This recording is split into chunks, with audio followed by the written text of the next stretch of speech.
Bourbon. Belts. Blockbusters. You are listening to the Triple B Podcast.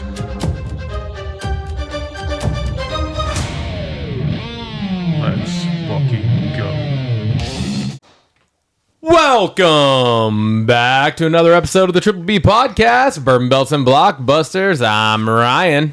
And I'm Tim, and I'm glad you're back. Hell yeah, brother. Back in action. Yeah. All right. Let's get right into it. Anyways, yeah, we got our, it was Tim's Cash In this week. We got our Bourbon of the Week. Tim, what do you got for us? I got here the Center Stave Kentucky Straight Bourbon. It's finished in port wine casks. Hell yeah. Got this from Total Wine down in the Puyallup. The Puyallup. The Puyallup. Ooh. The Puyallup. The Puyallup. Giddy up. That's, it's fun to hear people out of Washington try to pronounce that city. So, Puyallup. Now I can't say it. Puyallup. Did you hear when they were interviewing Cooper Kupp about signing with the Seahawks, and the one lady that was like covered it said from Yamaka, Washington. God damn it. That's just stupid. That's not even close. Like, you completely flipped letters around in it. It's Yakima, not Yamaka. Gosh. Yamaka, Washington. Anywho, that's one of them. Who's Enum, Claw, Clean Out. Yeah, there's a lot of cities. Anyways, Center Stave. Got it from Total Wines. It was only $39.99. Nice. So, affordable for bourbon on a budget. Bourbon on a budget. And we're going to see if we like this. But just to go over the blurb, crafted with meticulous attention to detail, our bourbon is fully matured in new charred American oak barrels where it develops its signature depth and character. It is then blended and artfully finished in hand-selected port wine casks, imparting a luscious sweetness and velvety texture. Each sip reveals layers of complexity with notes of ripe berries, dark chocolate, and warm oak. All right. I love when they give us the little flavor flavors that we should be. profiles. Yeah, because then it gives me something to look for instead of me just sitting there drinking it and being like, tastes like bourbon. Tastes like bourbon. Do you know what a Center Stave is? I do not. It is the middle part of the barrel, the biggest part of the wood part of it. You know how it has like the wood rings, and it there's like 2 or 3 up top, 2 or 3 on the bottom, and then there's that big part of the middle part of the barrel. Okay, that's the Center Stave. Oh, has nothing to do with the bourbon, but that's what the Center Stave is. I also am curious, like, what the difference between port wine casks and other wine casks are. Yeah, like what's port wine casks and other. Anyways, I have no idea. That's for a fact check for you next week. Damn him. Comes right back and starts it off with a bang. Adding to it. Cheers, brother. Cheers, man.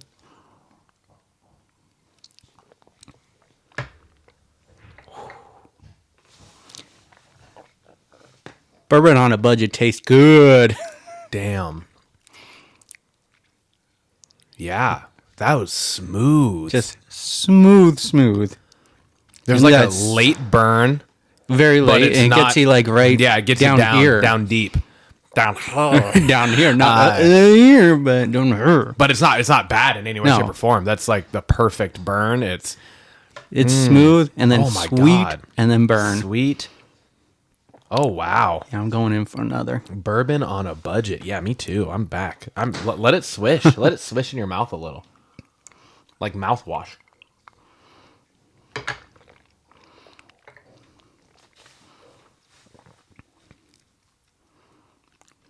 Almost like coats, like when you swirl around and just...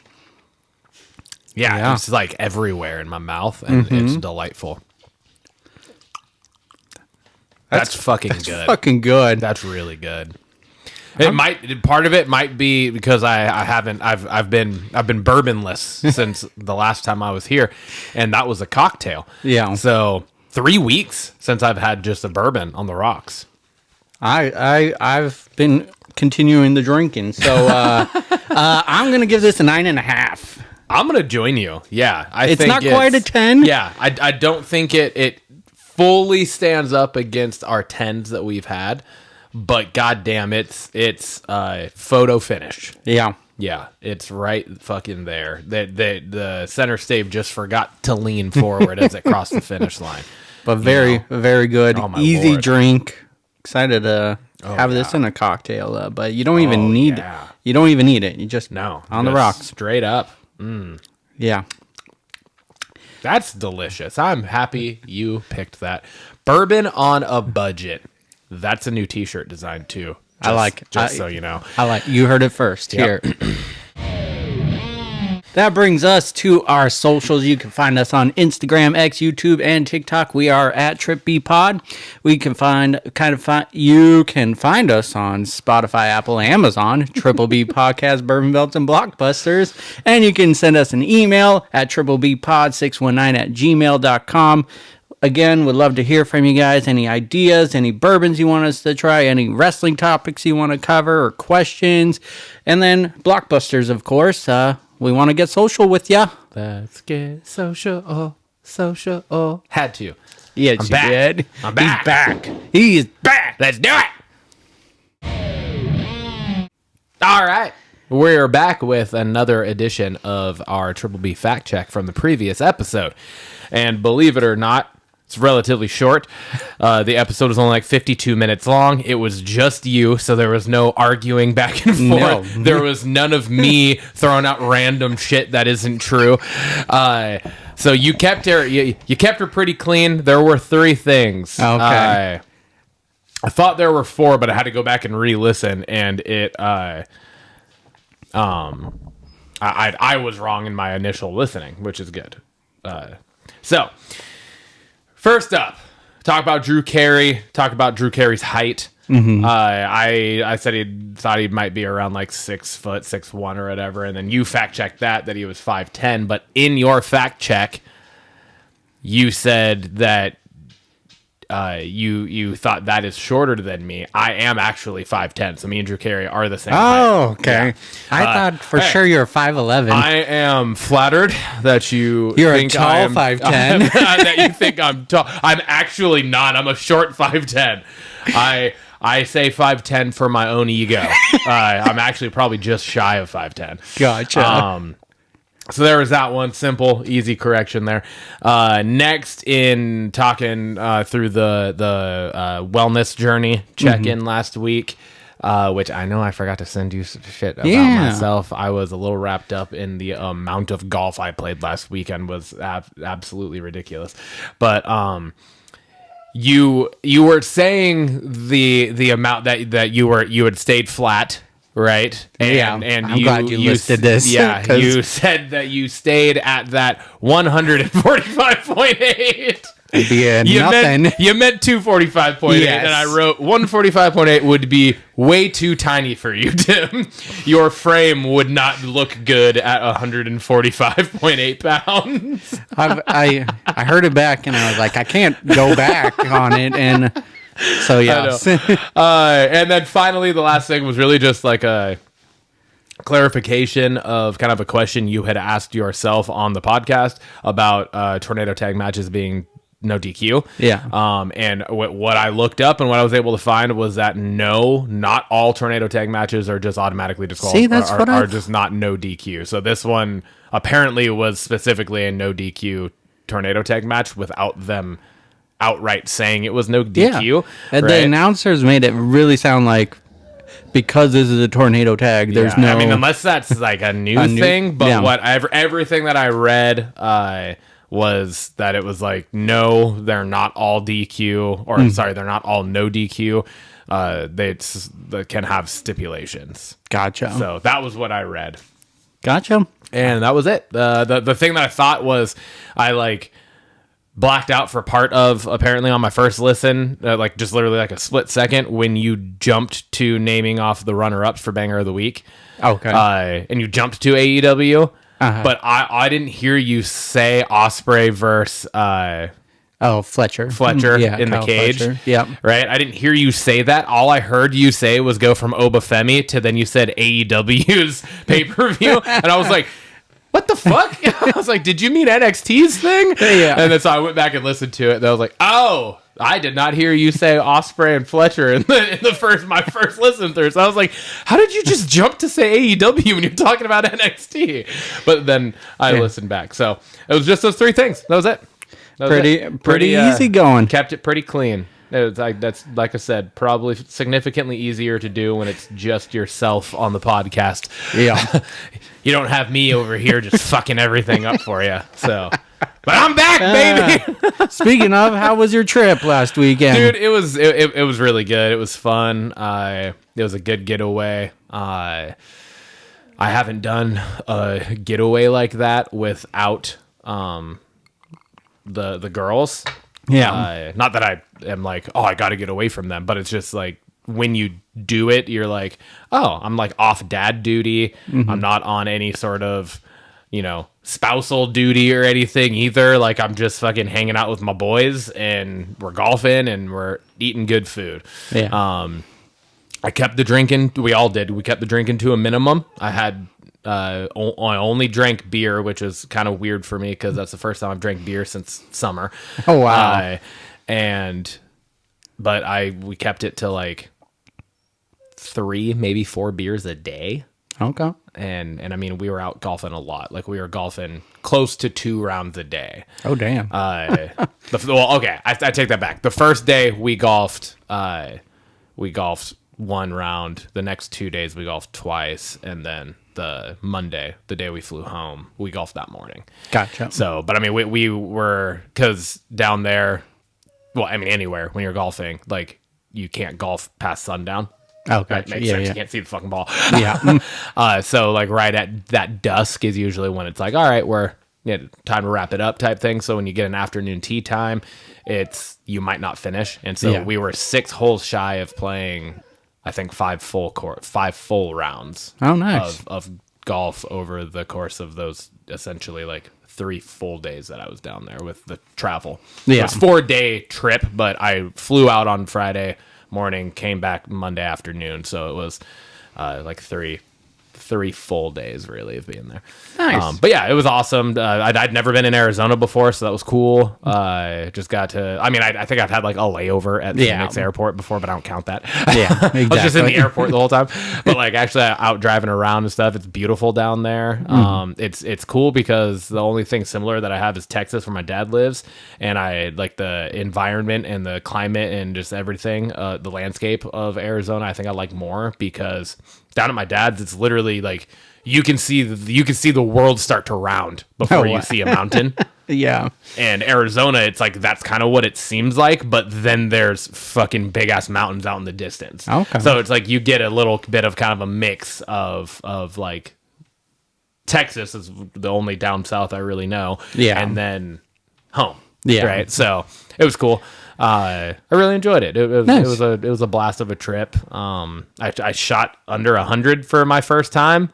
There you go. Which was cool, and I know that's not super impressive, but it is for me. I'm not a great golfer. I just really enjoy playing. Yeah. Until I'm playing, and then I fucking hate myself. But because that's just how golf is. But yeah, I broke 100 for the first time on like an actual like full size course. Like I broke 100 once at Lake Wilderness, but it's a really short full 18.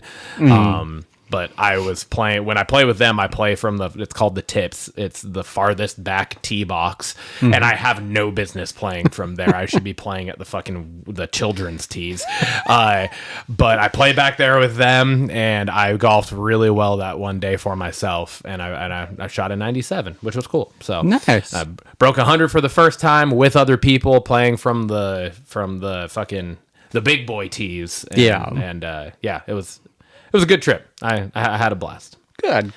If we, real quick, since I forgot to send you the information for the wellness check-in last week, I did take a picture of the scale like a couple days before I left, and I sent it to you because I was like, fucking let's go. I am under 220. Hell yeah. The picture I sent you was 217.8, I believe it was. And then after my trip with, we didn't eat a home-cooked meal for 4 days, essentially. Yeah. We were just eating just going out to restaurants and stuff because that's what you do when you're on a trip like that. Yeah. And then got back and I only went to the gym once this week because my hips fucked up. So I'm doing a week early wellness journey check in, and then we'll check back again next week to see where I get back to. But I'm still under 220. There you go. Which was nice. I was at 219.8. So it was like I went up 2 pounds from that one day, but it's like weight fluctuates anyways. And I was like, fuck yeah, with drinking beer that I haven't drank in months, eating how I don't fucking eat regularly, and not going to the gym for a week and a half now, essentially, only once. I was like, fuck yeah, let's go. So I was stoked about that. Nice. I got when I weighed myself, and I weighed myself this morning after I ate breakfast and had my coffee and everything too. So, like, it's still actually probably a little less. There you go. I was like, "Fuck yeah!" I felt good about that. So that's awesome. I was happy. I was happy with that. So, anyways, perfect. Moving on. And then I got to follow up. Yeah. Because you weren't here to talk about it, but we signed a lot of notable free agents last week, and just wanted to get your quick thoughts on Cooper Kupp, on Darnold, and all that. So yeah, I think it really depends. I love the Cooper Kupp signing. I wanted us to go get him. Is he a DK Metcalf replacement? No. Of course not. Like, anyone that is even comparing that are idiots, in my opinion. I don't think that's why we went and got Kupp, was to be like, oh, we got to replace DK Metcalf. No, that's not what that is. But Cooper Kupp can and probably very likely will be a very nice compliment to JSN. Yes, absolutely. And MVS. Because we also signed Marquez Valdez-Scantling, right? Yeah. So it's like we have MVS, we got JSN, and we got now CDK. Yeah. Cooper Douglas Kupp. And so, and we also signed, I don't even know if you saw this, but Wazoo legend. Why am I forgetting his fucking name? The receiver. Yeah, I know who you're talking about. Son of a bitch. God damn it. I literally was just reading about this because I want to be able to talk about it, and I didn't write it down. I forget his name. But anyways, he was with the Dolphins forever. Yeah. He's literally like a Wazoo legend. He was there, I believe, with Luke Falk and Leach and all them. So, I like that portion of the offensive signings. The Sam Darnold, we texted back and forth when that happened. Now that the details of the contract have come out, I'm much happier with it. It's essentially a 1 year it's a 1 year $37 million contract or something like that. I'm sure there's a decimal in there after the 37, but it's essentially 37 mil because the other two are essentially option years. And so I'm good with that.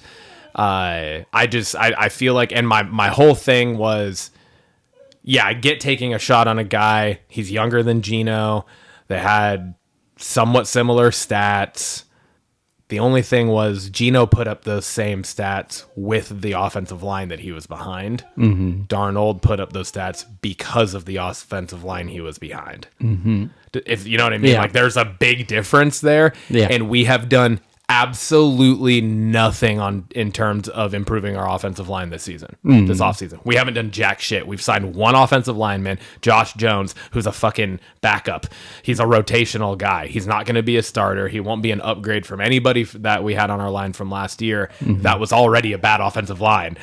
So, and then we were just watching all of these free agent interior linemen come in for visits and then almost immediately sign somewhere else. Yeah. And I still feel like there's a good chance that if this offseason plays out the way it is, still continues to play out the way it's been playing out, and then the season ends up kind of being in shit because our offensive line is in turmoil again, John Schneider might be getting shown the door, because you can only disrespect your offensive line for so long, and he has done it now consistently for fucking 10 years. Yeah. And this is going to be, I feel like it's going to be a really big moment. So it's really going to depend on the draft. It doesn't seem like we're going to fucking bring in any like actually sign any fucking free agent offensive lineman, because it's like we've had multiple opportunities and we've been in talks with multiple, like Tevin Jenkins. Why the fuck did we not sign him? Why have we not signed Mekhi Becton? He's a fucking bulldozer. We let Will Freeze go to I think Minnesota because John Schneider wanted him to come in for a physical, and Minnesota said, fuck it, we'll just sign you. It's like, what the fuck, man? Yeah. Fucking Drew Dahlman signed somewhere. He's a fucking center. Like, he was like the best center available and didn't even fucking like go for him. So it's just so many things like that I'm just like, motherfucker.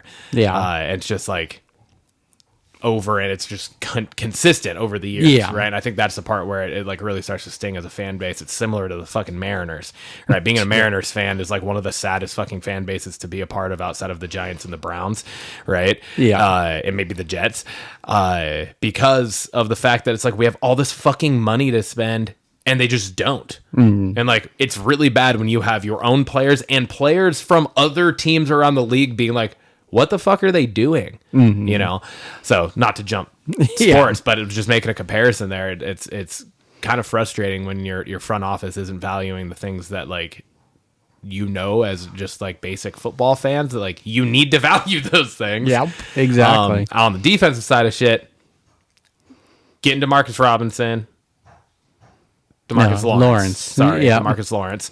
Getting DeMarcus Lawrence. As soon as I said that, I was like, that wasn't right. Getting him, I think, is fucking phenomenal, especially in the last 3 days or so, we restructured Chena's contract to open up another like 10 mil in cap space.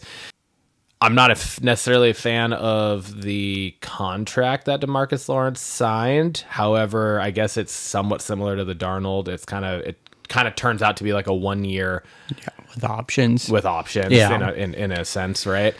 But when you look at that fucking defensive front, like what we've done defensively is pretty fucking huge. Yeah. Like, re-signed Jaron Reed, re-signed Ernest Jones. We restructure Chenna to keep Chenna. We bring in DeMarcus Lawrence. So now you're looking at a defensive front of depth and rotation. Yeah. Right? You got Big Cat. You got DeMarcus Lawrence, you got Boye Mafe, you got Derek Hall, you got Chenna Nwosu, you have fucking Byron Murphy, Jaron Reed, Mike Morris. Oh my God, dude, that defensive front it's got to be one of the, like, it's got to be top 5 in the NFL right now with like on depth paper, and right? stuff. Yeah. We don't necessarily have that star.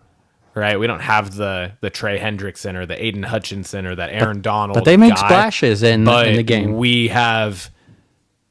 I would rather have multiple high-level players than one phenomenal guy. It was kind of like the year we brought in Cliff Averill and Michael Bennett. They weren't huge names. Yeah, Clemens. But they were making plays in the depth and everything. Yeah.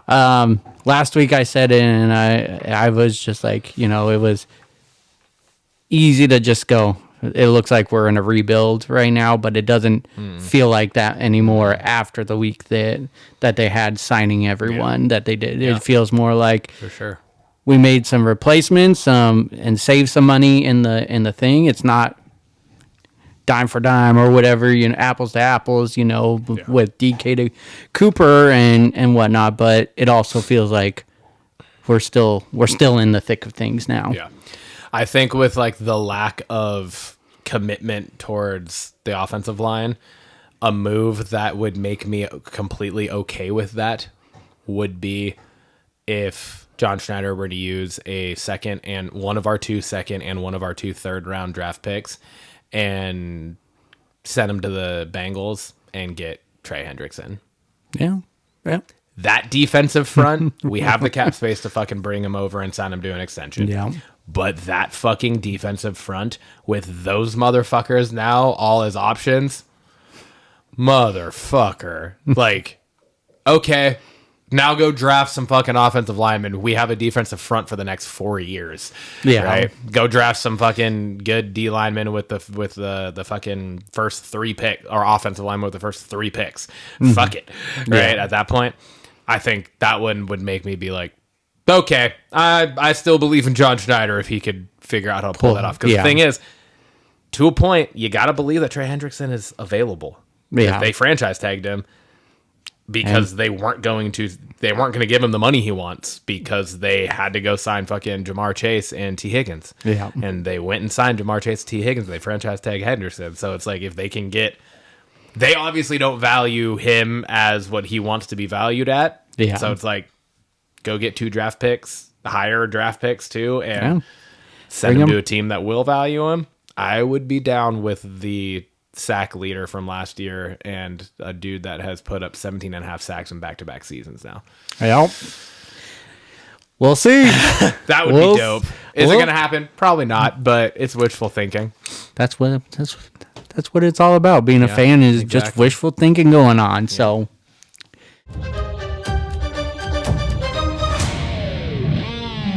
that brings us to belts. It's weird hearing it back on doing it yourself. I know. But with that, Timmy, what do you want to talk about? Well, we got to talk about how Cena dumped us. That's we got to talk about it. I loved it. I think Cena's promo was creative in why he's a heel now. I mean, he's just going to be himself and say, blame it on the fans, where that part isn't necessarily new, but the way he's spinning it is new. And I thought it was a fire promo. I legit was sucked in. He says, we get nothing. We don't get no change. It was all the talk was he's going to have a new theme song. He was going to have new attire and everything. Yeah. He's dressed in the same, came out the same, and he's like, you don't deserve a new me.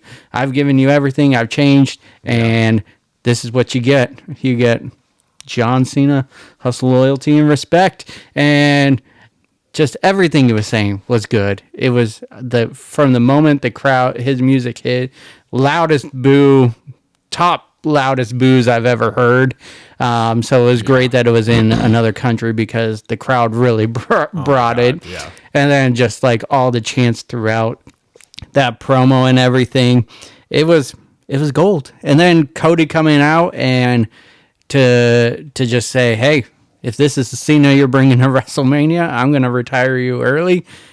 This has quick build to it, instant build. You had the moment at Elimination Chamber, and technically this is like the third promo. But it's the first one. But with Cena. them together.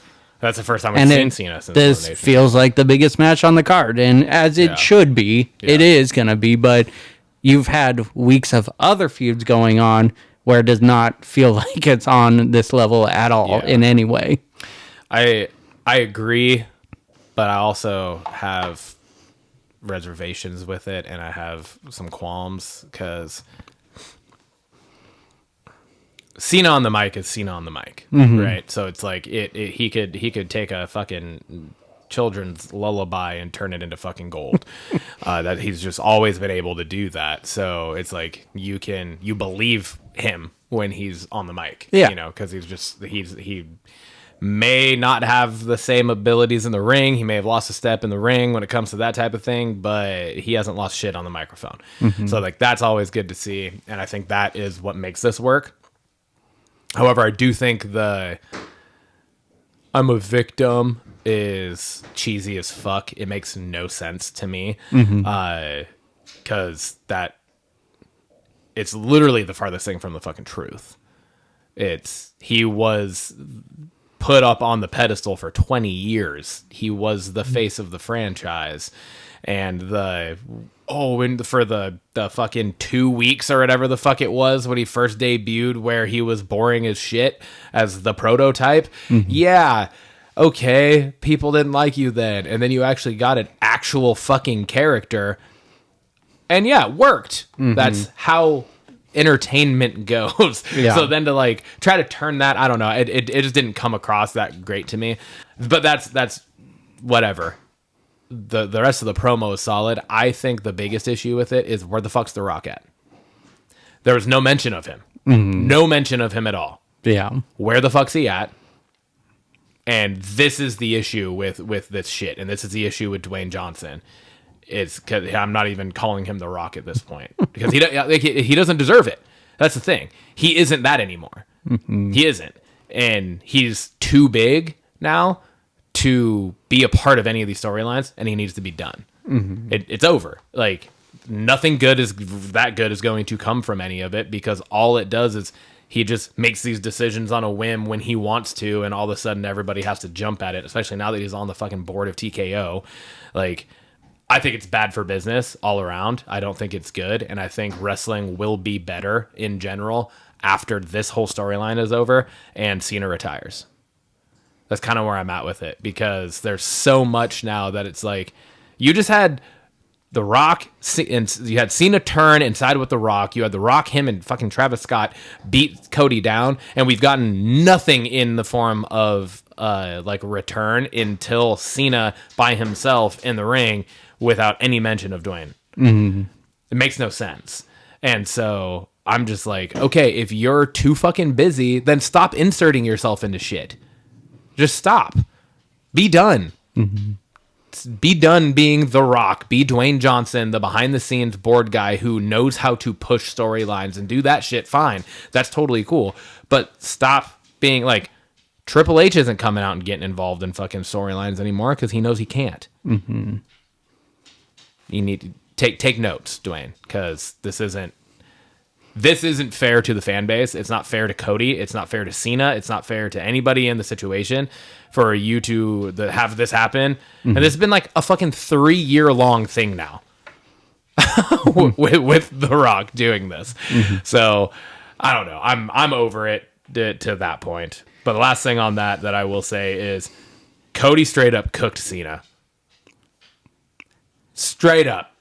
I will give you that, but I think this is leading to something more. I think this is just the first scrape of what we get with Cena in his heel thing, and I think Cena's gonna go on a big tear now after that because of Cody's promo. Yeah, I just loved I forget exactly how he said it, but the not this whiny bitch. And just turns around and fucking walks out, and I was like, let's go. Yeah. And it was literally like, and they played it great. And I think that's part of it, right? Yeah. I'm not saying it was just like Cena sucked on the mic, but it was Cody's portion of that made the promo. Mm-hmm.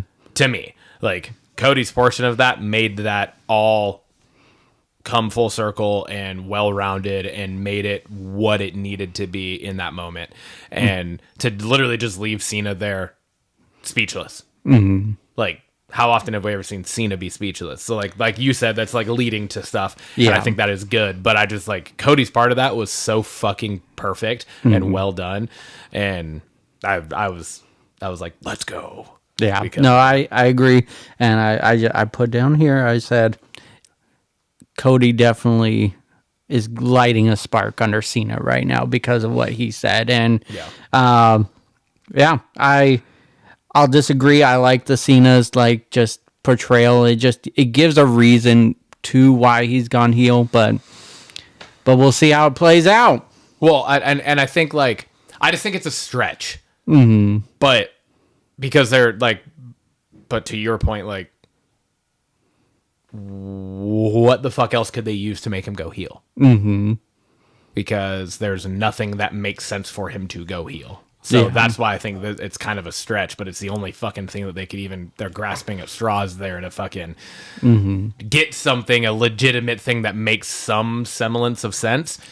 That's what they were able to come up with, and I'm good with that, but I just still am like, the whole like blaming the fan base and all that is kind of a stretch because he did that himself. Yeah. He manufactured himself throughout his entire career. Yeah. So. And I think there's more, just like we're getting a glimpse of just part of the reason why he's feeling the way and made it easy to make a decision to go with The Rock. So yeah, Dwayne Johnson to you. Yeah. He's Dwayne now. All right. He's dead. He's dead to me in the wrestling world. What do you got? Sticking with Raw, I said because you talked a little bit about this last week, but the Chad Gable and the American-made lucha mask and all that, and like you like totally think it's him, but then you see the guy in the mask getting brought out, escorted out of the building, and then we get it again on Raw this week. And it is the funny thing is. It is actually hard to tell if that's Chad Gable under the mask. It is. That's the thing. Or I'm like, he's doing all the same moves. He's built very similar, but it is very hard to tell if it's Chad Gable or not. Yeah. And it's 100% him, right? I don't know. I had this thought, and you're going to think I'm crazy. What if it's Charlie Haas? Oh. Similar build, right? Similar build. Similar facial structure. Yeah. Charlie Haas is still fucking jacked. Yeah. He's much older now, obviously. I mean, you're talking 20 years later, essentially. Yeah. But I'm just thinking like somebody that's fucked with the luchas before in his career. Is very, very much... World's greatest tag team. World's greatest tag team. And all that. Yeah, exactly. So I'm like, could it be? That would be kind of fucking awesome. It would be cool. It would be pretty sweet. But especially with the comparisons of Chad Gable to Kurt Angle and like all of that, it would just kind of be a full circle and play into it type thing. And I like that. I didn't you know wouldn't even think of that. Yeah. So, is it that? Probably not. I know that's reaching. That's definitely that's a grasping stretch, for straws. But I like it. It's a cool theory. It's definitely a cool theory. Maybe it really is Chad Gable, but then they have an angle where it's Charlie Haas in one night, just randomly. I like that idea. Going back to Jay, I know I talked about it last week. This storyline is just dragging through the mud. Yeah, to give him no time in the ring, I know his entrance takes a long time. The fans are loving him. His entrance didn't take that long this week though, because he didn't come through this crowd. He came out. It was through the regular. I think what something that I read was that match originally was like scheduled for like 11 minutes, but I think the Cena intro took too long, and everything else with the show had to be. But then you fast forward and let Seth's fans sing the song for 20 minutes. I love the crowd, but hearing the song sing over and over again and give Jay a 2-second match, it's not helping that you...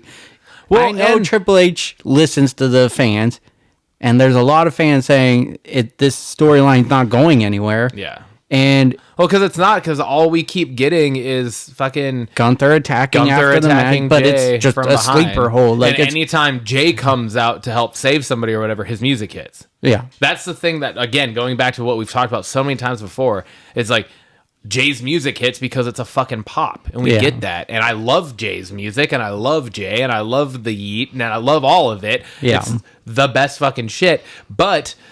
when are we going to get Jay coming out of nowhere and attacking Gunther? Yeah, I agree. Because that's what... Gunther's music isn't hitting post-match every fucking time when he comes out with a fucking black zipped-up hoodie and comes into the ring and attacks Jay from behind, right? Like, we're not getting his music hitting. We're not getting any of that. It's literally out of nowhere. But anytime Jay comes in, it's not. Yeah. So I want to see a little more... dark side of the face with Jay in that regard, like we've gotten from Cody. Yeah, you know, they need to have a promo 1-on-1, and it can't be the same stuff they've been talking about. Because again, last week I said it, they've fought each other for the IC title, they fought each other for the World Heavyweight Championship. There's storyline here. You just got to build off of that. You got to have a promo. You can't just be these Gunthers attacking him from behind. Yes, Jay got the upper hand, but it doesn't feel like it moved the needle in any way this week. I agree 100%. And fuck off with Austin Theory, and like he doesn't have any business with them. Like, but at the same time, another reason why that match pissed me off was because you just squashed Austin Theory. Yeah. Who should be one of your fucking brightest stars of the future. Mm-hmm. You just fucking squashed him like that. And it wasn't even a good spear. It was with a shitty spear. Fucking Michael Cole called it a crossbody. I know. He called it a crossbody and then got a fucking 3 count on it. Yeah. It was all around just bad. It was bad. It was definitely definitely not a good showing, and not the step I wanted to take after I lambasted it last week. So it definitely is going in the wrong direction here. Yeah, which sucks, because if they do end up having Jay win the title at WrestleMania, it's gonna feel lesser then. Yeah, because of the storyline build is shitty. The creative behind it is awful. So, I mean, they could build the storyline with just, like I said, 1-on-1 promo. Gunther could berate him, blah blah blah, make him feel this small. And then that would make it feel bigger. Have that happen, and then whether it's later that night, maybe start Raw with that. Yeah. And then later in the night, Gunther's in a match, and have Jay attack Gunther. Yeah. That right there would spark something, right? Like, you actually have Jay come out and beat down Gunther and show that he can compete. He can have the upper hand. He is capable. That in and of itself would go miles. Or Gunther can handpick an opponent for Jay, something insurmountable to beat. Jay beats him, like, not in a 5-second match, but has him overcome, and just start building something going. Yeah. Building confidence in Jay leading to this match. Just do something, because I'm all for it. I was happy for Jay winning the Rumble. I'm still happy for it. I want him to become champion. Just give me a reason to appreciate it at WrestleMania. Yeah, for sure. I got looks like we're going to be getting the triple threat match for the women's world title at WrestleMania. Got that on my notes too. And I just don't know how I feel about it. This is another one that just doesn't feel like it's going anywhere. They're just completely overshadowing Io Sky as champion, which, like, to a point, Io Sky shouldn't fucking be champion in the first place. But that it's also like, she is your champion right now, but you're just, like, putting her in the back seat to this Rhea Bianca thing, which the Bianca thing doesn't make sense with what's going on with Jade and Naomi on the other side of stuff. So it's just, there's so many things. It's like, it made no sense to have Rhea drop the fucking belt 3 weeks ago or 2 weeks ago or whatever it was. Like, it just made no sense. Yeah. It still doesn't make sense. And now you have this contract signing, and like, I'm assuming is what's going to happen. And that's what obviously they're leaning towards, but her just coming out and citing her name in a fucking blank white spot on a contract doesn't mean anything. So that also doesn't make sense. I think it's just, and then the table didn't break. No. And I was just like, fuck, man. It's just all sorts of just, I don't know. Yeah. I think it was sloppy. Raw was sloppy this week. Oh, for sure. Yeah. I think I agree with you. I'm not a huge fan of this storyline, just because the Rhea thing came out of nowhere, this character change, and it makes no sense. And then literally out of nowhere, in literally just 1 minute, she's blaming herself, and then next it's Bianca, and then she's acting like a child on this Raw, going, I'm not going to give you the country, I'm not going to give you the, like, it's a weird character change, and it just happened out of nowhere. Where I think it's going is because they're disrespecting Io as champion, is she's going to ask for her to be added, just to be like, I'll shut up both of these people because they're disrespecting me. So that's the way I see it going. I'm not excited about that. I don't know how else you could play into it, but signing your name on a blank page doesn't add you to the match. I agree. Yeah. So, this is weird. I'm going over to SmackDown. Same. Tiffany Stratton, Charlotte interview. Charlotte did a lot of bulldozing in this interview, and very heelish, but it also felt very almost real at the same time, what Tiffany and Charlotte were saying about each other. And just Tiffany saying, you pour water on everything that catches fire in the WWE. Truer words couldn't have ever been said. That, like, if that was a written promo, bravo, because it feels like real. And absolutely. I absolutely agree with that statement, because it's true. It is true. Charlotte comes out of nowhere and gets a title shot. No matter where, out of the millions that she has. Almost 2 years or whatever the fuck it was, right? Like, and instantly wins the Rumble.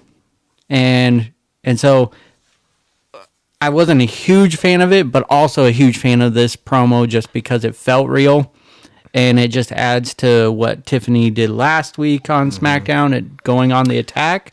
So it feels like there's gaining some traction. I'm still not sold on this feud. It feels... But that being said, with the brawl last week and then the promo last night, in the last 3 weeks, the 4 main title WrestleMania pictures have gone from this being the bottom of the barrel to being number 2. Oh, I would, hands down, not even in question. Not even, yeah. This is way more interesting now than either of the Raw titles. Agreed. Hands down. Yeah. And so, like, to their credit on SmackDown, they're doing something with it that Raw's not fucking doing anything with at all. Yeah. With either of their and this is what we said. So. This is what we said earlier on. We want Charlotte, like, if this is the way they're going to, like, berate Tiffany, like, make her look like nothing. And, it needs to keep happening. And so I would love to see her. I don't want to see Tiffany Stratton get the upper hand a whole lot between now and WrestleMania. Yeah. Because that's going to make her beating Charlotte at WrestleMania that much better. Yeah. And if they give Charlotte the fucking title at WrestleMania, that will be one of the worst creative decisions in the history of the business. Agreed. Like, that will be fucking terrible. Yeah. So I think the dagger in the promo was just like, if you have a career when you're my age, I was just like, ooh, stab her in the back and then just twist it. Why don't you? Yeah. But no, I agree. I think this definitely moved the title match up a few notches. And like I said last week, it was just, this is what it needed. It needed something where it wasn't just Charlotte going on the attack. They switched it. They did a promo, just like I'm saying needs to happen with Jay and Gunther. Mm-hmm. And so now we can build off of this. Yeah.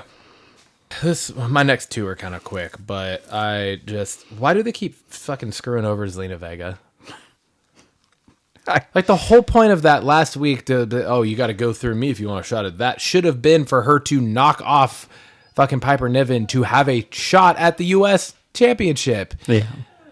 Like, why do they keep not putting Zelina Vega in these fucking situations? Yeah. And then when they have put her in, she gets completely fucking screwed over. She is one of the best fucking female performers on the SmackDown roster. Mm-hmm. And it just doesn't make any sense to me. And she has never been legitimately pushed. No. She wasn't even in the fucking running for one of the individual titles. Mm-mm. I don't think she was in either of the tournaments to get there. No, and we wanted her to be. Yeah. Like, what the fuck, man? And now she has the opportunity potentially to get a number 1 contender, and then you fucking just squash her like that. Which, I'll give it to him. The match was fucking good. I was going to say, it was a really good match. And the finish was actually legit. Like, it was a devastating fucking crossbody from Piper Niven to Zelina Vega. Like, they were both airborne. Yeah. And just flattened her. Like, but it was like, God damn it, man. Yeah. Just fucking I think Chelsea in an actual feud. Yeah. I agree. Her being the U.S. champion is fucking perfect. The fucking Secret Service, the whole fucking thing is awesome, and I love it. Yeah. So give her an enemy, give her a feud, give her somebody to actually combat this. Yeah. Not just these one-off fucking squash matches that keep happening. Yeah. It's annoying. Yeah. I got theme songs. They gave Zelina Vega a new theme song. Sucked. I didn't even notice. Crowd didn't even react to her, and I think it's because they don't know that it was her, and she's so short. Like, she's walking through the crowd. Do they even notice that she was coming out? Yeah. And then the Street Profits, they gave new theme music too. Both of them fell flat. Like, none of them fit their characters.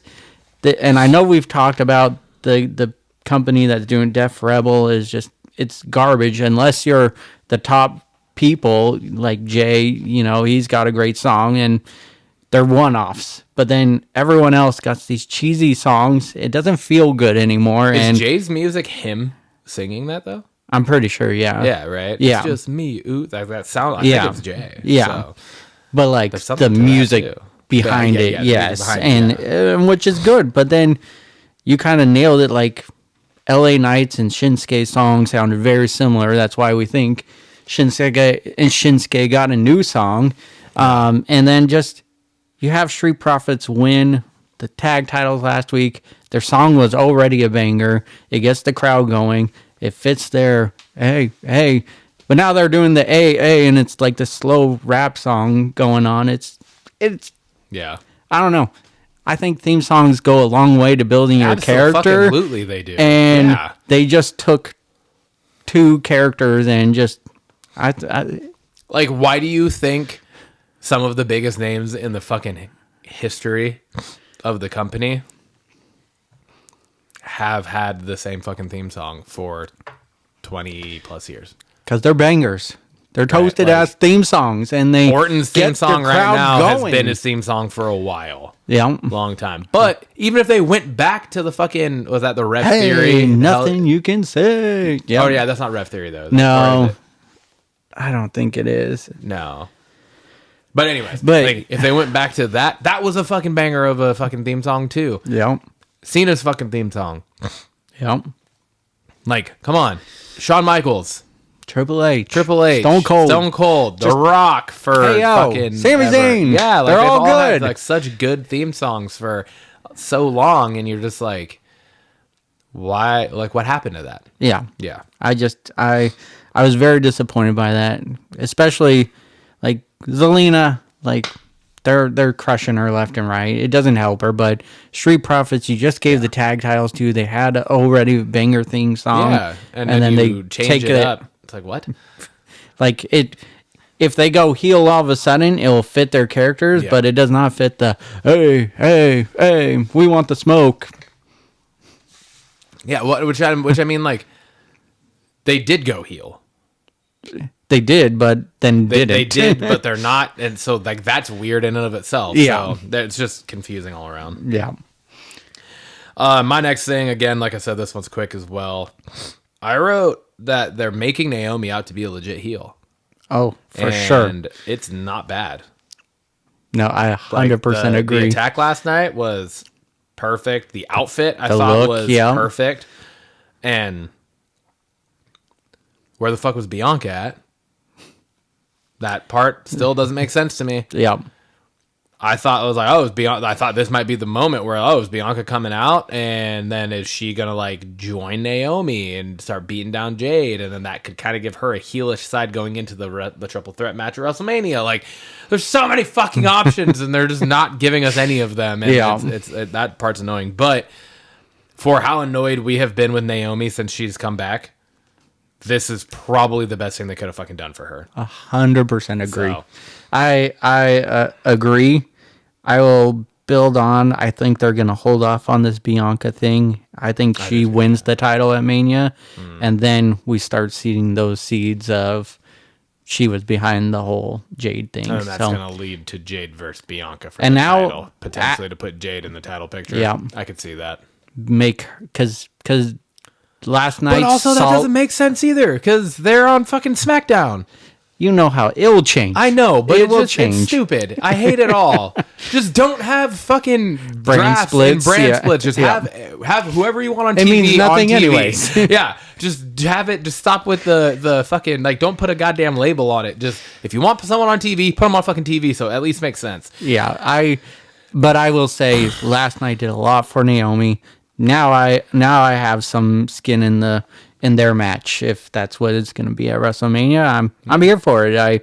I thought last night was very solid for her. Yeah. Jade takes a loss, but that said, Jade looked great solo last night. Like, there was a few moments here and there, but overall that match was really good, and I think that was a big part of the reason why she was gone for so long, was to work on her solo stuff. The reverse of Oblivion into the fucking German suplex off the middle rope was fucking dope. Yeah, I was like, oh shit, that was new.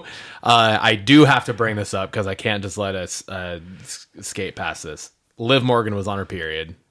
What? Yep. Tampon string. Oh no. Full blown, just hanging out almost the entire match. And I literally was like, is that what I think that is? And then, like, and I noticed it with one of the pins that Jade went to pull. She folded her in half. Oh, gotcha. Like, legs over the head, folded her in half, and the camera is then like facing Jade's face. Yeah. So it's camera's straight at Liv Morgan's crotch. Oh no. And it was just like a white string hanging out, and I was just like, oh, what the fuck? And I'm like, Lindsay, come here. I was like, is this what I think this is? And she's watching. She's like, oh my God. No. Lindsay was like, this match needs to end. It needs to be over. And I was just like, oh no. And then at the end, when Raquel pulled her out and like put her on her shoulder, Raquel's hand was like on her leg and then instantly went like over the back. Yeah. Like the backside of her crotch. Because she knew. Like, and I'm sure they were like, hey, we got to end one of Jade's pin attempts was not leg like up. Yeah. It was like she like pulled her leg over. Gotcha. To try to like cover. So it was like you could tell that they were like trying to cover it up. But I also feel like Liv Morgan is probably just like whatever, because that's just like who she seems like she would be. Like it's not going to embarrass her or whatever, because I mean that's just fucking part of life, right? Yeah. And like the fact that she's out there doing that and taking the fucking bump she's taking, while that's the situation, is fucking actually really like. Lindsay was like, how the fuck is she doing this? Yeah. Because like Lindsay was like, yeah, that's a tampon string 100%. So it's like she's definitely on her period, and she probably doesn't feel good, but she's out there fucking doing this. That's impressive. Yeah. So all the kudos to Liv Morgan in that. Like, hopefully there's no embarrassment or anything running that back. But I was just like, oh no, that is so unfortunate. And Lindsay's like, she needs to like tuck the string into it. And Lindsay was like, she needs to tuck the string into her butt crack. And I was like, babe, I'm sure she probably did. Like, I'm sure the string probably just didn't stay in position throughout all these fucking bumps she's taking. Like, things move around. Like, wardrobe malfunctions happen all the time for men and women, both across the whole fucking gamut, right? Yeah. So I was like, I'm sure it's just one of those things that just happened. And I was just like, oh no. But man, the match was fucking a banger. Liv Morgan's amazing. She's so fucking good. She is. And like you said, she's the ultimate seller. She sells everything. Seller. She's like the ultimate heel. Yeah. Like, I still stand on it. Why did Jade let Liv take the fall? Like, I still pissed about that. They should not have added that to the storyline, because it makes zero sense now. Yeah, but it did lead to Jade's first singles match back being against Liv, which was the best possible thing for Jade. True. Really, it's like really being in the ring with Liv. Rhea's probably the only other person that would be like a better option for her to have her first singles match back, because things aren't going to get too fucked up when either of them are in the ring. True. And Liv is just a believable character to be tossing around, and it fits her character to just rely on shenanigans to be happening. Tactics. So no, it was the perfect matchup. Did really well. Last thing is just the CM Punk Rollins, I'm assuming this is what we're both ending with, and Roman Reigns. Not a lot of talking. I thought there would be a little more quips and everything. I think they ran out of time again. Yeah, which is crazy. That's the issue with you got a 3-hour show. 3-hour show, but like Reigns comes out and he's like, I'll be out here for another 15, 20 minutes. So if anyone, and I was like, there's only 10 minutes left in this broadcast. The fuck are you talking about? Like, you came out with like just under 11 minutes left in the broadcast. So I was like, nah. But why are we giving, if that is like, if that's the thing you're ending with, cut down some of the other shit. Yeah. Let this fucking cook. Yeah. This is what needs to be cooking, is these fucking 3 individuals. Yeah. Because they are your chefs. Yeah. Right? Like, they are the chefs of this fucking company. Some of them, right? Yeah. Like, not all of them, but they are 3 of the main chefs, and you only give them fucking like 9 minutes? Yeah. Which means there was very little wordage, and all 3 of them can... 2 of the 3 for sure can cook on the mic. Roman's better and better, but he's still. That's why Paul Heyman's his mouthpiece. But regardless, like, the 3 of them should have had it. They should have had fucking 25 minutes. Yeah, to be able to put on a segment. I felt like this was the time for the talking. Like, the good thing for them is the seeds are planted between the 3. Like, we're gonna buy into this storyline, but. What we haven't gotten. But you don't get Roman at all. So, having him on a show, you need to be talking. Yeah, true. The brawl wasn't anything special either. Like, it was fine. Yeah. But it wasn't like what Seth and CM Punk did the other week. That was a brawl. That was and then you end it with the stairs shots.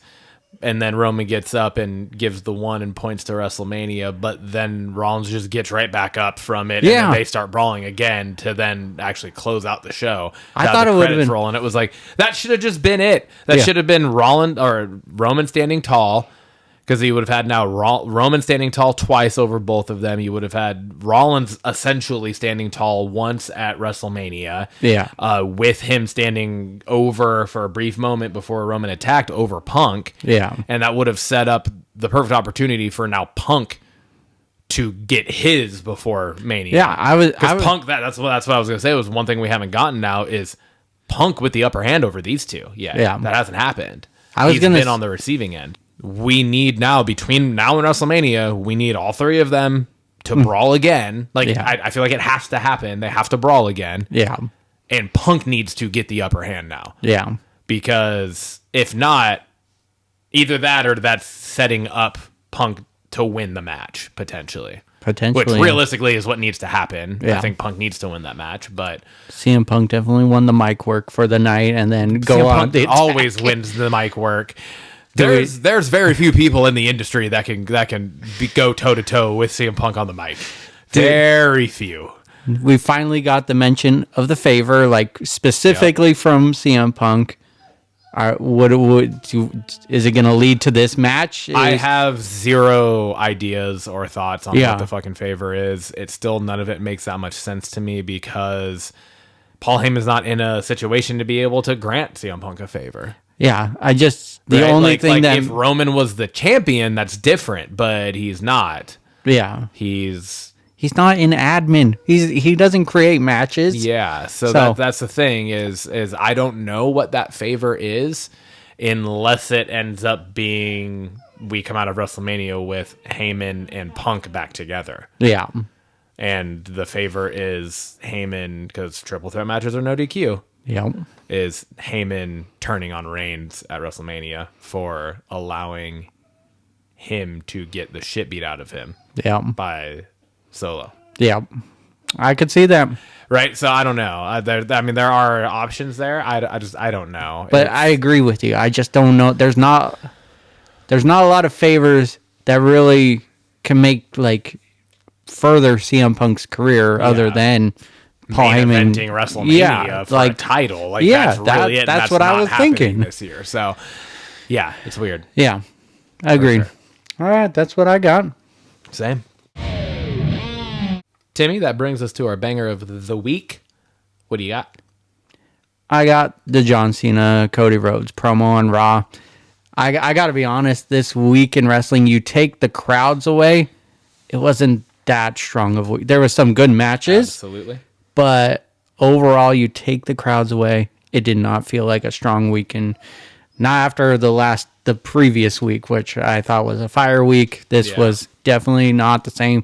The crowd definitely helped with it, and I was good with that. But the thing that stood out to me the whole week was Cena and Cody Rhodes promo. I felt like the match feels huge, and just off of their 20 minutes to open the show. Yeah, I totally agree with you, and it's actually kind of funny because that leads into my banger of the week. I almost went with Cody's side of it because I thought, like I already mentioned, I thought that was the climax of that entire thing. I thought that was the culminating piece to it, was his bar back at John Cena, arguably the greatest to ever work a microphone in the history of the business. And like I said, Cody cooked him on speechless. That, right? Left him speechless. Mm-hmm. Just not this whiny bitch. And as the champion, as the face, the new John Cena, really, to a point. But John, that's not the type of interaction Cena would have had. He had moments. Yeah. Especially when he was the rapper John Cena. But when he became the face, he wasn't talking like that much anymore. He was the one shutting down everyone else, that Roman Reigns. Yeah, promo. Exactly. Oh my God, yeah. Cooked him on that. But this was shit. But I got to give credit where credit is due. for my banger of the week, and that is to the crowds at these last fucking 3 episodes, because I think it started in Barcelona, right? Yeah. So it was Barcelona, SmackDown, Raw, SmackDown. Raw was in Belgium. It was in Spain. Well, it was all three of them were in Spain. No, you're right. Yeah, no, I think it went Barcelona, and then it went, I think, Belgium, and then it went back to Yes, you're right. Belgium Bologna, and then Spain. Bologna. Yeah, Which I think reminds it was me- Belgium, but Tessitore said Bologna as many times as I said phenomenal last week on the episode. he did say it a lot. Bologna. Yeah. Bologna. Yes, But we know it was- you're Italian and you Yeah. can say it. Yeah, but it was like the crowds were. This hands down was the best crowds we've seen since France. Oh yeah, And what fucking PLE was that? that was Backlash. Backlash. Yeah. So I mean, that was fucking insane.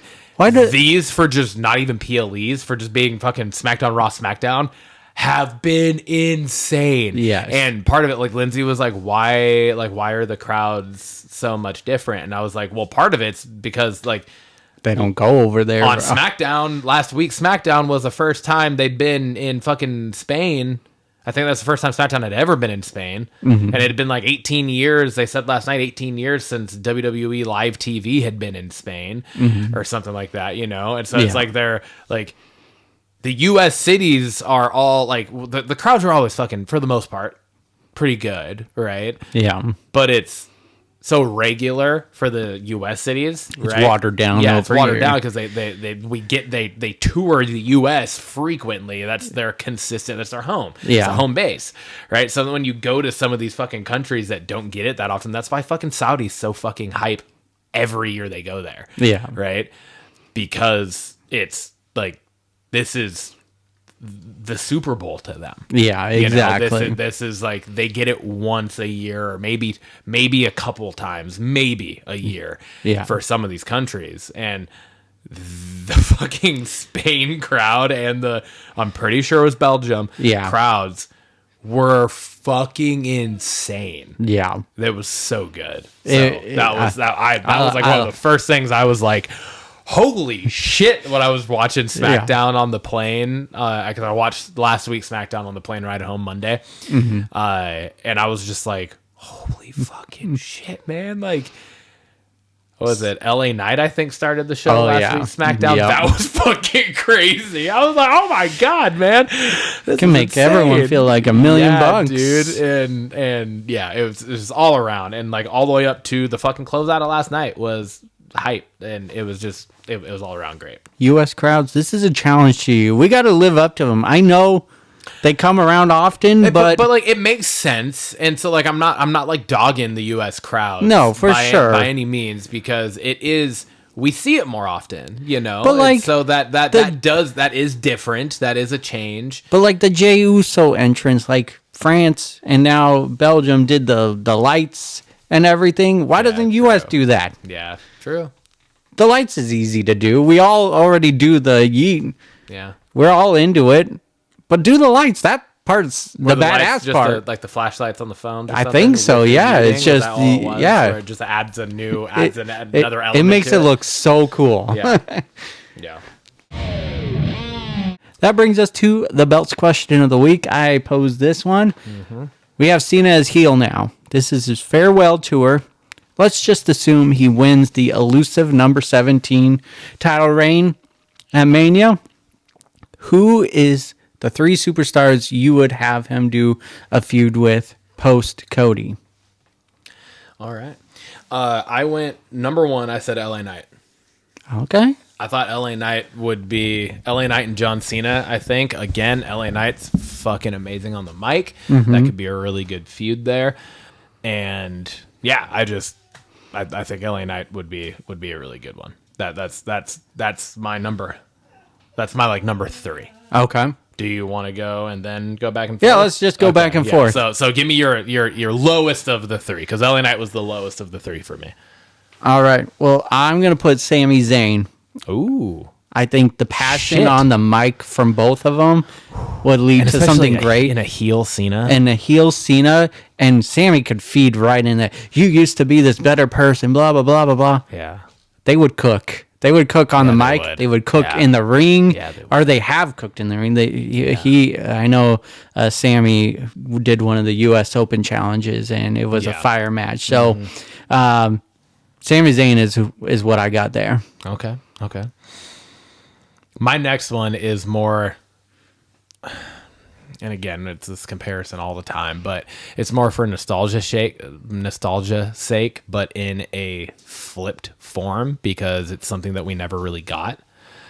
And some of Cena's, arguably some of Cena's best matches were against Kurt Angle.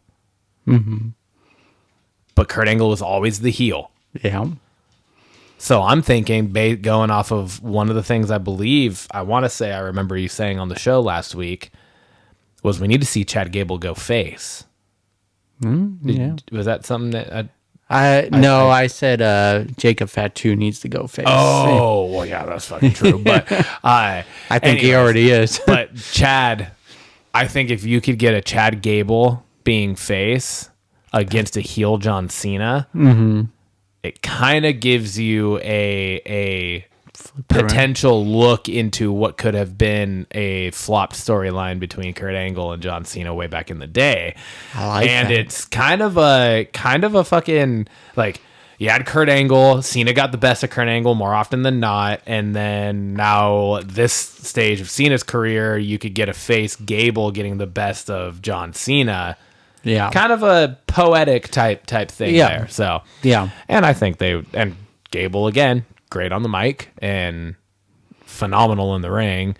So yeah, I thought that would be an interesting, not necessarily the greatest banger of a match.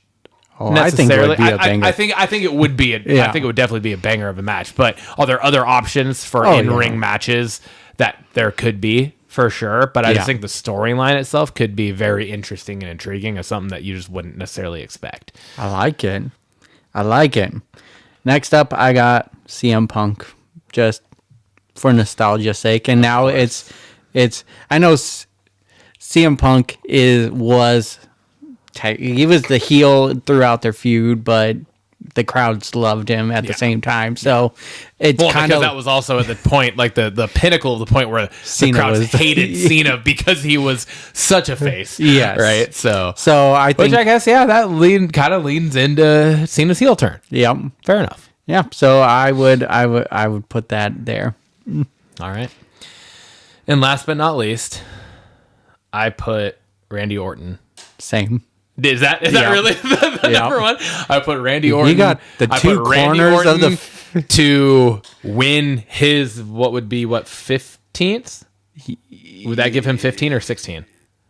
It would give him.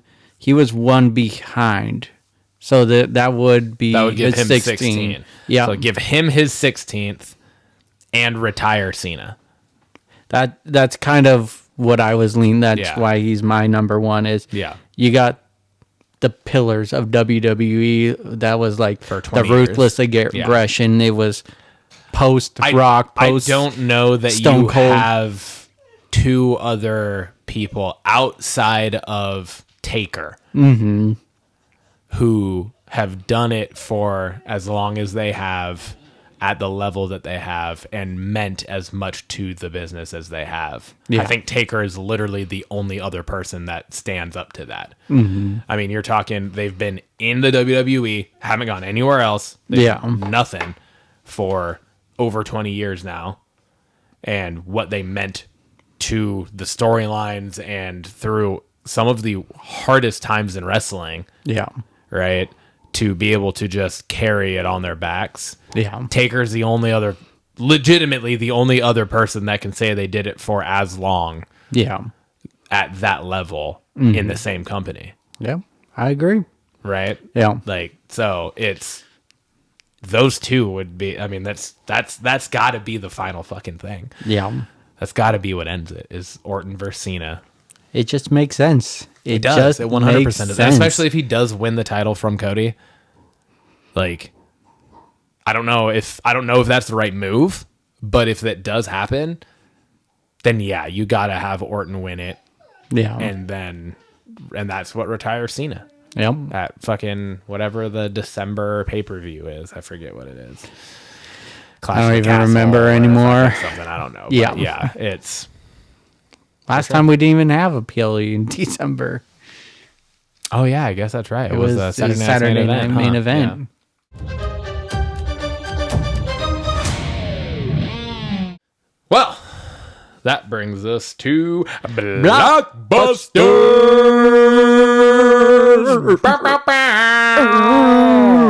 Wow. Hubba hubba. Thank you very much. Thank you.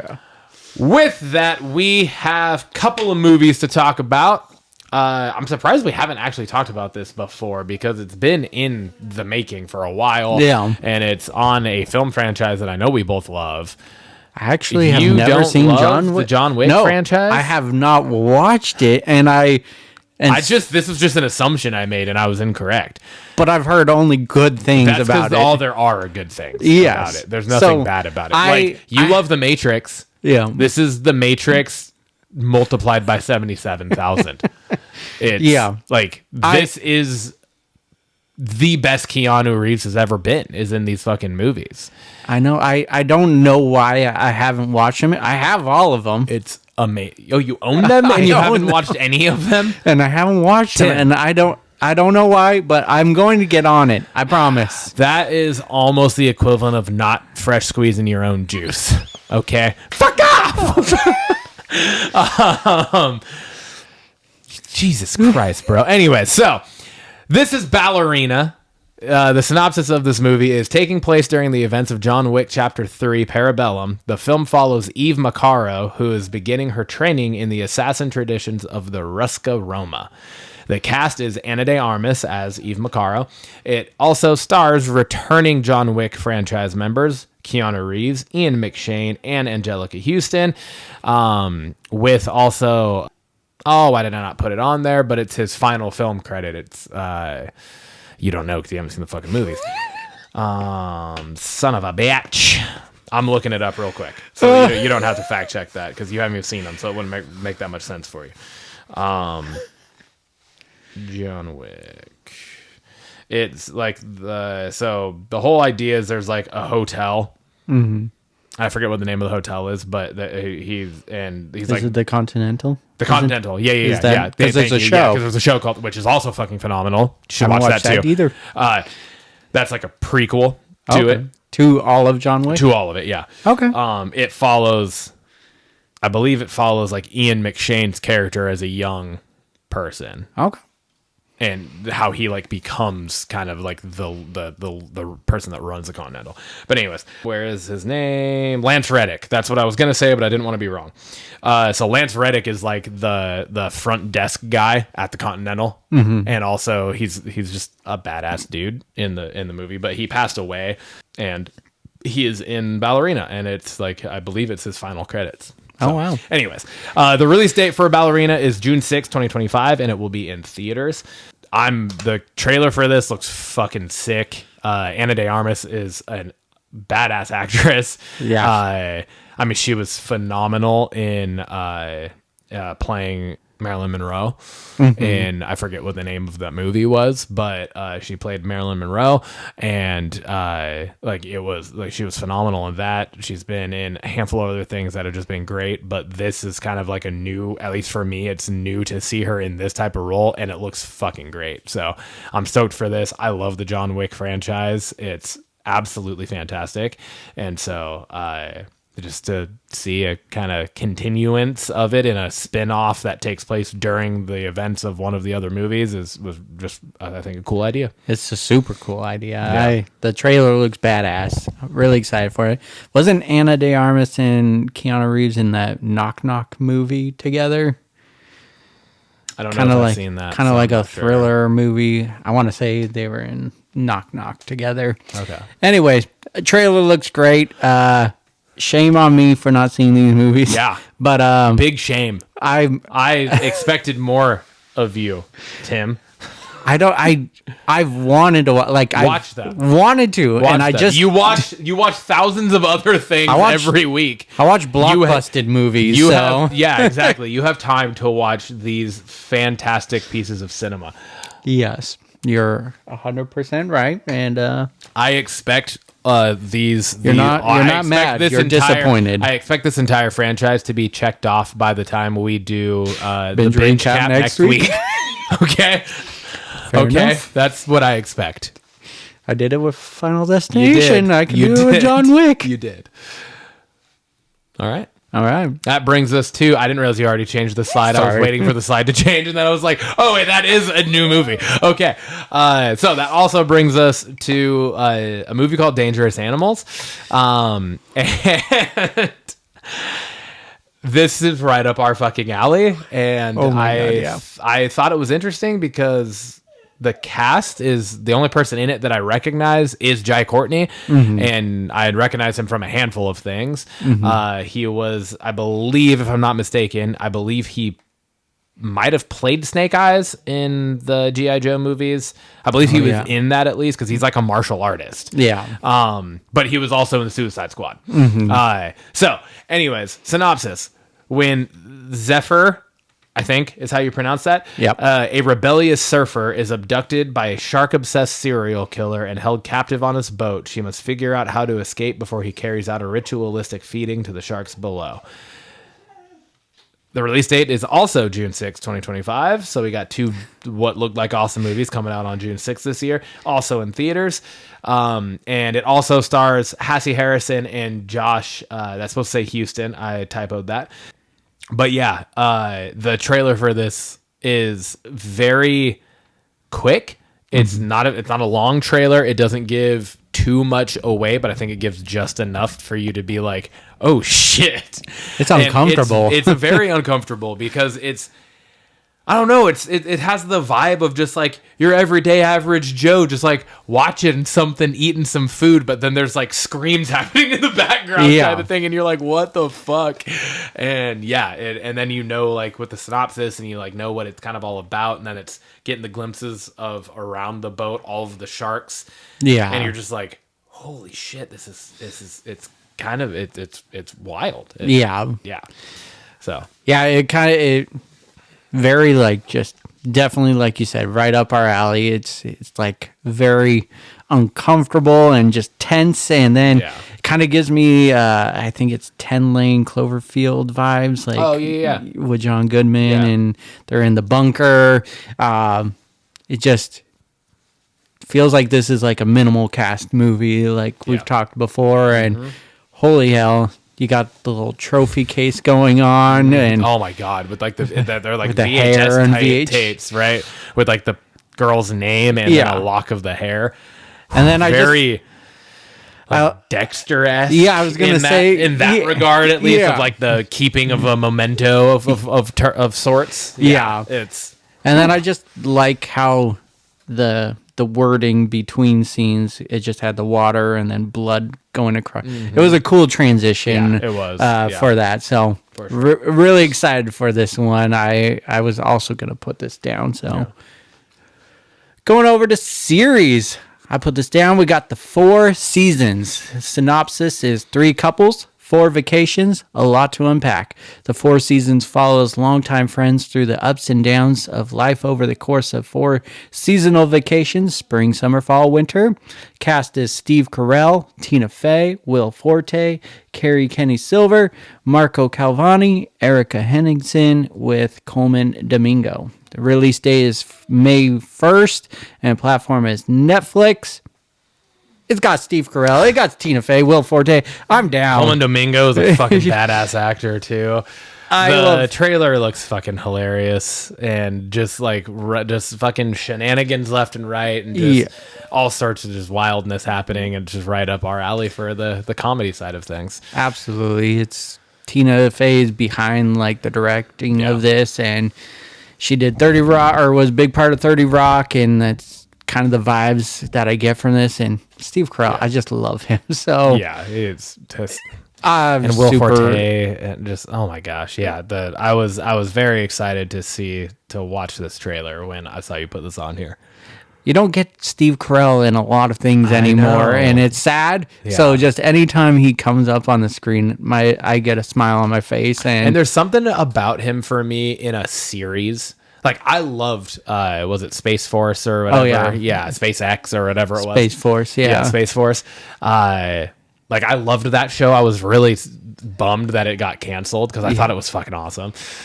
So anything with him in a series, like him in movies too, also is awesome. But like just him in a series for me just is, amazing. And I'm very excited for this. Yeah. Did you ever watch? Now I can't think of the name. I think it was called The Patient or something. But it was a series on Hulu, and it had Steve Carell as a therapist, and he gets kidnapped and held in a basement. It was a serious tone. Of this. It was a really good show. I've heard of it. I never saw it though. Somebody else was telling me about that at one point. I want to say it's called The Patient, but it's on Hulu. Okay. Look it up. I highly recommend it. It was a very, very good show. Okay. Awesome. And it takes a different tone than we normally see him in. So for sure. That brings us to Fred. Follow-up, rumors, early development. Heck yeah. Got a couple of things to talk about here. We got Happy Gilmore 2. We got, well, I guess they call it still a teaser trailer, but the official teaser trailer has dropped, and we got an official release date for it, July 25th. What'd you think of it? It's exactly what I expected it to be, and I am so excited for this movie. I love the original. We have some legacy characters coming back in it, and we got a lot of new characters. There's a lot of actual PGA legit professional golfers in this movie as well. I think the kind of premise of it is like they're on like a kind of getting called back for like a senior tour type thing. Yeah, I think it just makes sense. You get the revealing of the busts. Is that SpongeBob? Is that SpongeBob? What's with the beaver teeth? It's fucking hilarious. So, I love that it feels like it's feeding into the nostalgia of it all. Absolutely. It doesn't try to be like, I'm sure it's going to be its own movie and everything, but it also feeds into the nostalgia. It's not like trying to just force a sequel. You know what I mean? Well, I mean, just in the sense of like part of the trailer is he just says, guess I got to find a new happy place. Yeah. You know, and it's like, because that was a big part of the first movie. So it just kind of brings that back. You know? Yeah. And he's wearing the jersey again and there's all of it. It's just. This is going to be fantastic. Yeah. July 25th can't come soon enough. Exactly. Together. We've talked about this on our early development. I did not expect. I don't know what I was expecting from the synopsis of this movie. This was not it, and holy fucking shit. Like, the hair on the back of my neck was fucking standing up. Like, I was like, what is going on right now? This is gonna be insane. Yeah. It's gonna be a slow burn, or what I'm assuming is gonna be a slow burn movie. I feel like it's gonna make you feel all very sorts uncomfortable. Of things. I feel like it's gonna have a similar, maybe not tone or vibe to it, but it's going to make you feel similar ways that The Substance did. Oh, yeah. Yeah. You know what I mean? Like I was like, oh, God. Like, I was uncomfortable watching the trailer for this. And, like, the last scene is, like, their fucking eyelashes, like, almost growing, like, mending together. Like, I don't know. I was just like, oh, God. I don't like eyeballs that close. That's fucking weird. It was so... Yeah. But just the music, very minimal words. Yeah. And then just ending with, I love you. I love you too. And then but like in like a scared, like they've been tortured type of voice. Yeah. And they're saying it to each other. You know what I mean? Like it wasn't just I love you too. It was I love you. Yeah. You know, like it was definitely, there's something fucking weird going on. So, it looks trippy as hell. Yeah. I'm ready to feel all sorts of uncomfortable watching this. Absolutely. Super excited for that. And we got a release date for that as well, August 1st. So it's in theaters, I believe. Yes, out in theaters. So we got a lot to look forward to. And Jesus, what a trailer! Yeah. What a trailer! We have a Texas Chainsaw Massacre reboot being eyed. A couple things that I read about it was that JT Molnar is interested in directing it, regardless of what company potentially picks up the rights for it. But I also read that Deadline noted that should Molnar get the opportunity to write a script for a new entry into the Texas Chainsaw Massacre, then megastar Glenn Powell is someone who would like to read it. The combination of Molnar and Powell may not be set in stone just yet, but the report mentions that studios like Lionsgate, A24, Neon, and others are all interested should it come to fruition. In my opinion, that needs to be A24. They're like they're kind of the fucking pillar of that world right now, of just thriller and psychological horror and just that type of shit, in my opinion. But I don't know who the fuck Glenn Powell would play in this, but if he's interested in it, he's also a phenomenal actor too. And then so I just wanted to throw that on there because I know we're both slasher fans, and Texas Chainsaw Massacre is a different type of slasher, but it's a slasher nonetheless. And one of the OG fucking slasher characters, right? I mean, I want to say the original Texas Chainsaw Massacre came out in like the early 70s. I think it was 78, 77. Was it 78? So it was like the same year Halloween came out? Because the first Halloween came out in 78. Yeah, I think this came out before that, but I'll have to fact check that. Okay. But I love the Texas Chainsaw Massacre movies, and same. It feels weird that it's already being rebooted, though, because they did release something on Netflix not that long ago of a Texas Chainsaw Massacre, but none of the most over the last 15, almost 20 years, none of the ones that have come out have stuck. Yeah. So it's I get it, because if they're they want to start a franchise of things that can withstand time, then you have to. Yeah. All of the other things that we've gotten over the last, like I said, almost 2 fucking decades now, might be 2 decades, if not longer. I like the 2003 one with Jessica Biel. That's over 20 years ago. Yeah. And that was a one-off. Yeah. Well, they had the beginnings, I want to say, was loosely a sequel to it, but I like those 2 movies, but it was a long time ago, and you're right.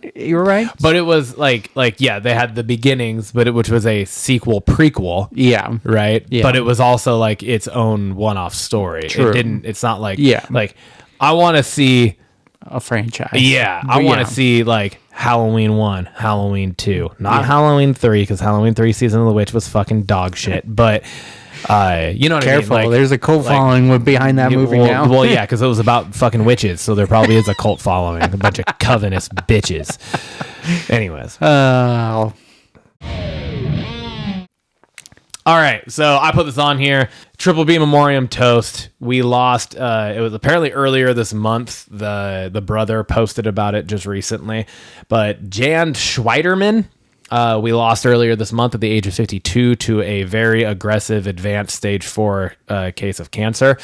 And for those of you that don't know who Jan Schweiderman is, he played Kurt Boswell, the villainous Kurt Boswell in Good Burger. So he was the dude running Mondo Burger. And, so I thought you were Kurt. So I just wanted to throw that on there. Yeah. We lost him. And so, in memoriam, cheers to him. Cheers to him. Rest in peace. We got our this is our special segment this week. This is the first time we've ever done this specific segment. And we are calling this the Small Screen Sampler. So we're taking a show that we've talked about, something that we have kind of, hyped up a little bit, and we're just watching what has come out of it. And so we said when we first talked about this, which was 3 weeks ago that we were going to do this today, was we needed to watch the first episode of Happy Face, which is the Dennis Quaid. Dennis Quaid, the Dennis Quaid playing the Happy Face serial killer. And so it's on Paramount. No, it's on Paramount Plus. Yeah, it's on Paramount Plus.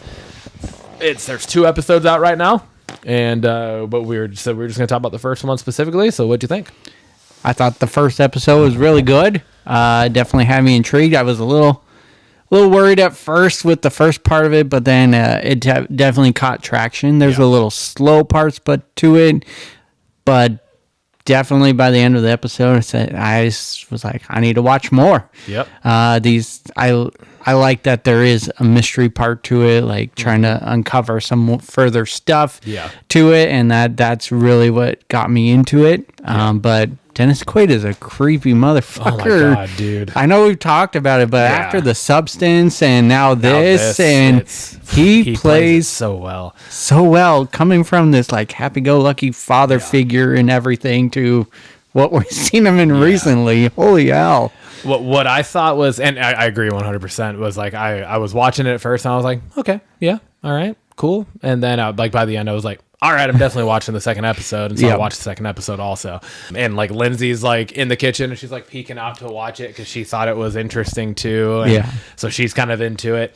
But what I thought was interesting was because did you watch the second episode yet? Yes, I have. Yeah. So one part during it, the daughter, his granddaughter, Hazel, the main character's daughter, goes to the Seattle Murder Museum. Yeah. Right. And I was like, whoa, what the fuck? So I like looked it up because I hadn't looked it up before, but he actually did some of the killings in Washington State. Yeah. And because this is a real person, right? Yeah. Like this is a dramatized, based on true story type thing. Yep.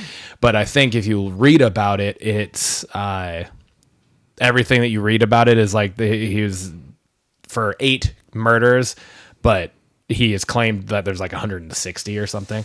Oh shit. Yeah. And so like the show is now talking about the 9th. And so it's kind of fictionalizing moving forward with potential. Yeah. So yeah, no, I love the premise of the show, and kind of like you said with Lindsay, Haley started watching too as well. And she was reading, but then I kept seeing her look up, and then she was like Googling things about it. And, exactly. And I was like, this is why I love you. Yeah. You researched that for me. Yeah. No. But yeah, just closing thoughts on the show. Just the soundtrack to it is a little weird. Like there's some good parts to it, but then there's some weird like cheesy, spooky music going on, and I'm not a big fan of that. But overall, the presentation kind of in the little parts remind me of like Long Legs. It was just a little bit. Yeah, totally. But I like the flashbacks. I like the ending of episode 2 with Dennis Quaid just looking at his little wall that he's got going on. I'm ready for I know it's a mini series, right? I think so. Yeah, which is unfortunate, but I'm here for the long haul. So for sure. Got me invested in the first two episodes. Yep, I'm excited for it. We got our Blockbusters question of the week this week. I posed this one, and going right off of our small screen sampler with Happy Face just kind of made me think, is there a serial killer? Because I know we're both into that type of shit. Is there a serial killer that you would like to see them make a show about, similar to Happy Face, that you haven't seen them do before? Mm-hmm. So like based on true events, but fictionalized so it's not like a murder documentary or anything like that. But like one where you have like Dennis Quaid playing the Happy Face killer. You know what I mean? So it's a dramatized Hollywood fictionalized version of it. Yeah. Kind of how we got Zac Efron as Ted Bundy. Mm-hmm. That type of thing. Yeah. Is there any other serial killers that you can think of or that you have thought would make a good story and movie and or show like that? Thought the Green River Killer, local here in Washington. True. Yeah, for sure. I think that would make for a good show. Plenty of victims to go off of, and that's what I had. I realized, kind of like looking at what has been done. I'm not too deep into the serial killer world and don't know a lot. But that I thought keep it local. This one is kind of local as well. Yeah. And so that's kind of why I was leaning towards the Green River Killer. Okay, yeah, I think that'd be good. I put down John Wayne Gacy. Oh yeah. Said that I kind of just copied the blurb off of Wikipedia for this, just so I can get an idea about who it was and why I would think this would be a good one. Is John Wayne Gacy was an American serial killer and sex offender who raped, tortured, and murdered at least 33 young men and boys in Norwood Park Township near Chicago, Illinois. He became known as the Killer Clown due to his job. Like he dressed as a clown for like kids' parties and stuff prior to the like finding out of the crimes that he had committed. Yeah, and that was partly how he got like lured some of his victims.